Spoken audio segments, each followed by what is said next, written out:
जय सिया राम, जय Hanuman. Hello friend, welcome to my blog. हमारे ब्लॉग में आपका स्वागत है, आपका अभिनंदन है। जय सुग्रीव जो है बाल जी के कहने पर, राम जी के कहने पर बाल से लड़ने आ जाते हैं।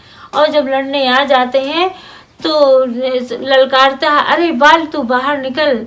तब बाल सुग्रीव की ललकार सुनकर बाहर निकलता है और उसे तिनके की समान जान करके उससे भिड़ जाता है और फिर जाता है, उसे मारता है। एक मुक्का ज्यों ही मारता है उससे बिल्कुल वज्र की तरह लगता है और बाली जो है दौड़कर फिर वही ऋषमुख पर्वत पर आ जाते हैं और कहते हैं, मुझे नहीं पता था कि प्रभु आप जो है ऐसा करेंगे। मुझे तो ये था, आपका बल था तभी मैं गया था, मैंने वह नहीं जाता। भगवान ने उससे कहा कि अरे तुम दोनों भाई एक जैसे हो, मैं कैसे जान सकता हूँ कि तुम बाली हो कि वो बाली है। जब एक तरह की गदा लिए, एक तरह के तुम दोनों के मुख हैं और शरीर है, तो मैं कैसे जान सकता हूँ कि तुम बाली हो कि वो बाली है। मुझे पता भी तो चलना चाहिए।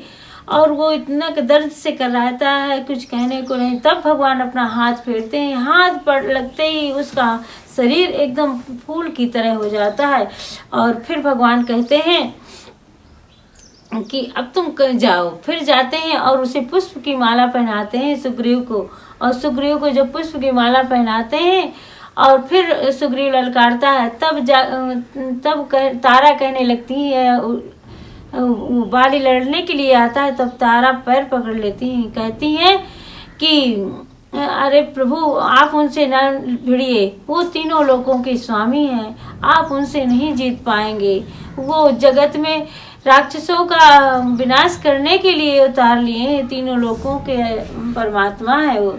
तब बाली झुटकोड़ते हुए कहती, अरे मंद बुद्धि तारा, तू क्या मुझसे कह रही है?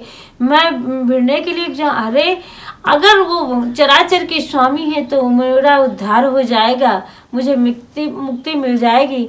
अगर वो नहीं है तो मैं उनको खुद मार दूंगा, अगर वो कोई अन्य है।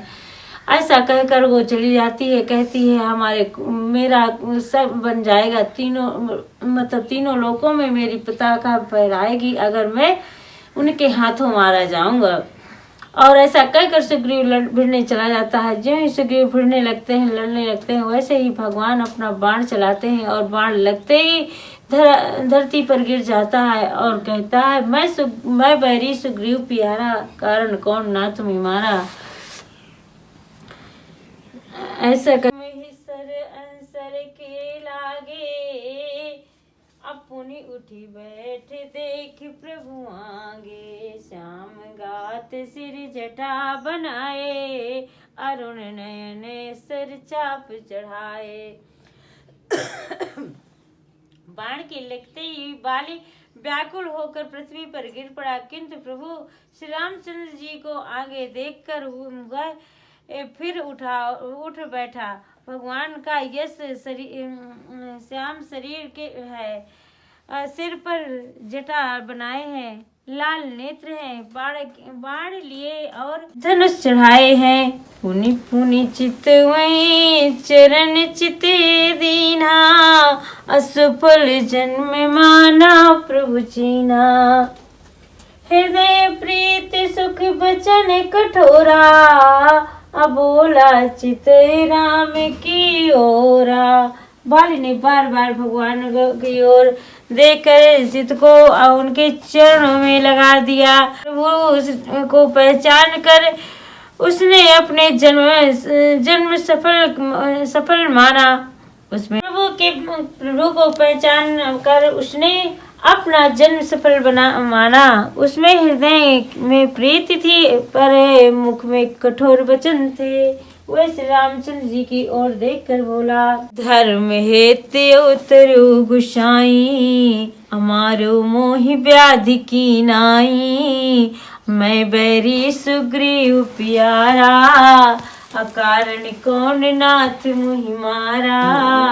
हे गोसाई, आपने धर्म की रक्षा के लिए अवतार लिया है और मुझे व्याधि की तरह छिपकर मारा। मैं बैरी और सुग्रीव प्यारा, हे नाथ, किस दोष से आपने मुझे मारा है?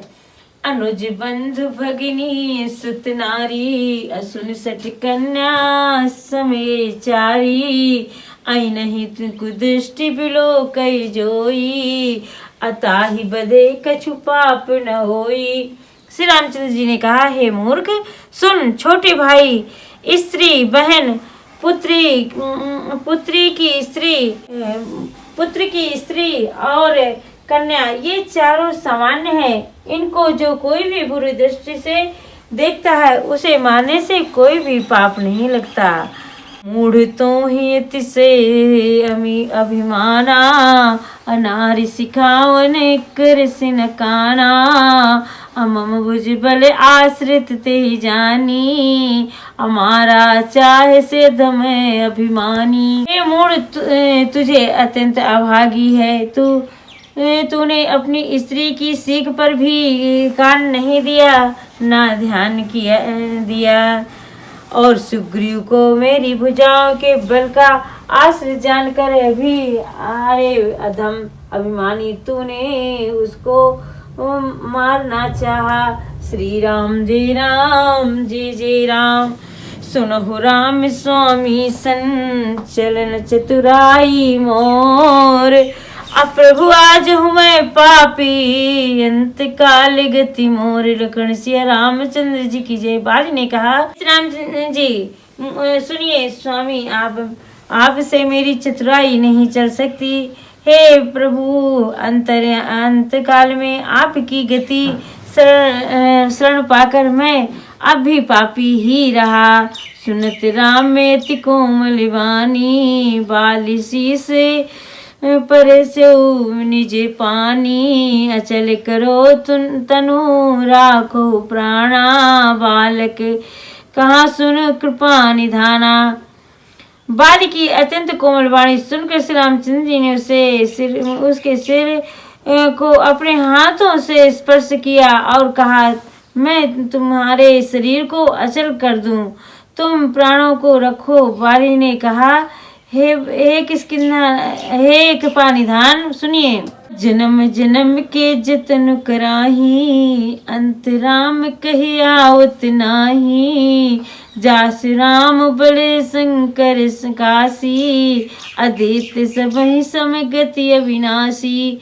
जन्म जन्म के में प्रत्येक जन्म में अनेकों प्रकार का साधन करते हैं, फिर भी अंत काल में उन्हें राम नहीं कह आता, उनके मुख से राम नाम नहीं निकलता। जिसने राम के बल से शंकर